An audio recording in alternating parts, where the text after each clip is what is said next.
Ladies and gentlemen, imagine this, a royal title that has stood for centuries, suddenly being set aside. A prince once known as the Duke of York, stepping away from one of the most recognized names in British history. Yes, today we're talking about Prince Andrew's dramatic decision to give up the use of his Duke of York title, and what it truly means for the royal family and the future of the monarchy. So here's what happened. On Friday, October 17, 2025, Buckingham Palace released a statement from Prince Andrew.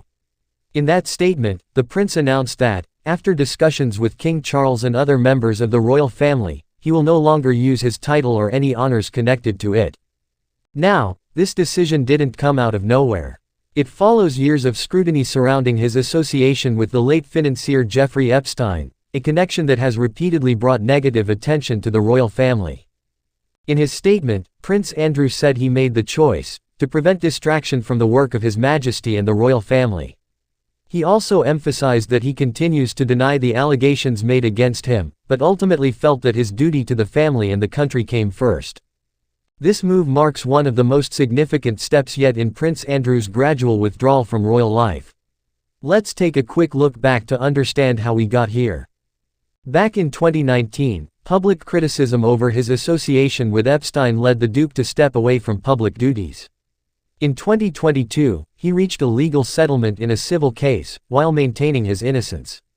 And since then, his public appearances have been minimal. But now, in 2025, the palace has gone a step further, confirming that Prince Andrew will no longer use his Duke of York title in any form. You might be wondering, can someone actually give up a royal title? Well, technically, yes and no. A prince can stop using a title publicly, but to legally remove it altogether would require an act of parliament. So, what Andrew has done is a voluntary renunciation, a symbolic step, but a meaningful one. By giving up public use of his title, he's distancing himself from royal engagements, charities, and the very image that connects him to the institution of monarchy. It's a move meant to protect the reputation of the crown, which King Charles has worked hard to modernize and streamline. Reactions to the announcement have been mixed. Some see it as a necessary act of accountability, a final acknowledgement that the royal family must maintain public trust above all else. Others, however, view it as a symbolic gesture that doesn't change much legally. In Yorkshire, where the Duke's title originates, there's a sense of relief among local leaders who had long felt the association was problematic. Media outlets across the UK and beyond describe the step as significant and a final curtain on Prince Andrew's official public role. Even within royal circles, it's believed that this decision reflects King Charles's commitment to keeping the royal brand focused, responsible, and free from unnecessary controversy.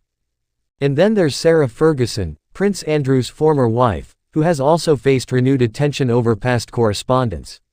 According to recent reports, she too will no longer use the style of duchess in public life, as the royal family seeks to close this chapter completely. So, what does this mean moving forward? For Prince Andrew, it's likely a quiet life away from the spotlight. For the monarchy, it's a message: the institution will no longer allow controversy to overshadow duty. It also shows a clear direction under King Charles's leadership, a monarchy that adapts, even when it means making difficult personal sacrifices. So tonight, as the sun sets over Buckingham Palace, the royal family turns a page. The Duke of York title, a name with centuries of royal heritage, will no longer be used by Prince Andrew. It's more than a headline, it's a reflection of how the modern monarchy is evolving, facing its challenges head-on, and striving to protect the values and dignity that keep it standing in the 21st century. And as this chapter closes, one thing becomes clear: in today's world, even the most historic names must sometimes be set aside for the sake of the greater good. Thanks for watching. Please like, share and subscribe my channel.